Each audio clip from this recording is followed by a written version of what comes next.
அனைவருக்கும் வணக்கம். நான் ஜனனி அபிஷேக்.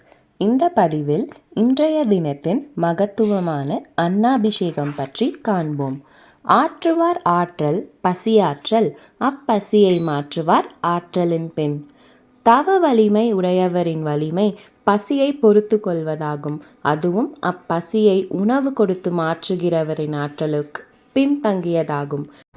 அனைத்து உயிர்க்கும் உணவளிப்பவன் சிவன். அவரை போற்றும் விதமாக ஒவ்வொரு ஆண்டும் ஐப்பசி மாதம் பௌர்ணமி அன்று அனைத்து சிவன் ஆலயங்களிலும் அன்னாபிஷேகம் நடைபெறும். அப்போது சிவலிங்கத்தை முழுவதுமாக அன்னத்தால் மூடி அலங்காரம் செய்வார்.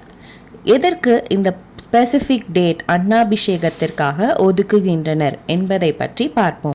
அனைத்து 27 நட்சத்திரங்களும் சந்திரனுடைய மனைவியாவர்.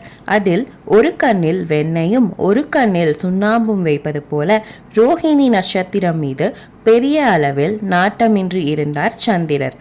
மனம் வருந்திய ரோஹிணி தன் தந்தையிடம் முறையிட அவர் சந்திரன் மேல் சாபம் அளித்தார். சந்திரனுக்கு 16 கலைகள் உண்டு.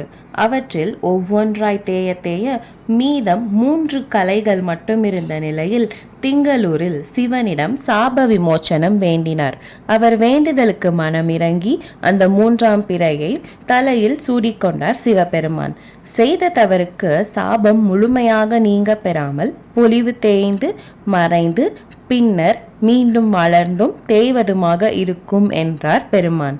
அவர் சிவனை சரணடைந்த ஐப்பசி பௌர்ணமி நன்னாளில் சந்திரன் மிகவும் பிரகாசிப்பார். இன்றே அந்த திவ்யமான தினம். இன்று திவ்யமான பொருட்கள் கொண்டு அபிஷேகம் செய்து பின்னர் அன்னாபிஷேகம் செய்வர். இதில் ஒவ்வொரு பருக்கை அன்னமும் ஒரு சிவலிங்கத்தை குறிக்கும். ஆகவே ஒரு பருக்கையை கூட வீணாக்க கூடாது. பஞ்சபூதங்களின் உதவி கொண்டு தயாராகும் அன்னத்தின் மகிமையை உணர்த்தவே அன்னாபிஷேகம் செய்யப்படும். அன்னாபிஷேகம் எப்படிதான் செய்கிறார்கள்? வாங்கள் பார்க்கலாம். 5 வகை பொருட்கள் கொண்டு அபிஷேகம் செய்த பிறகு நன்கு வடித்து ஆற வைத்த அன்னத்தை அபிஷேகம் செய்வர்.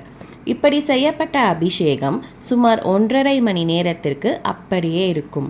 பெருமானின் மணிமகுடத்தில் இருக்கும் அன்னத்தை மட்டும் எடுத்து ஆற்றில் வாழும் உயிரினங்களுக்கு அளிப்பார்கள். இதற்கு இடையே யஜுர்வேதம், ருத்ரம், சமகம் பாராயணம் செய்வர். இதனால் நமக்கு கிடைக்கும் பலன் என்ன?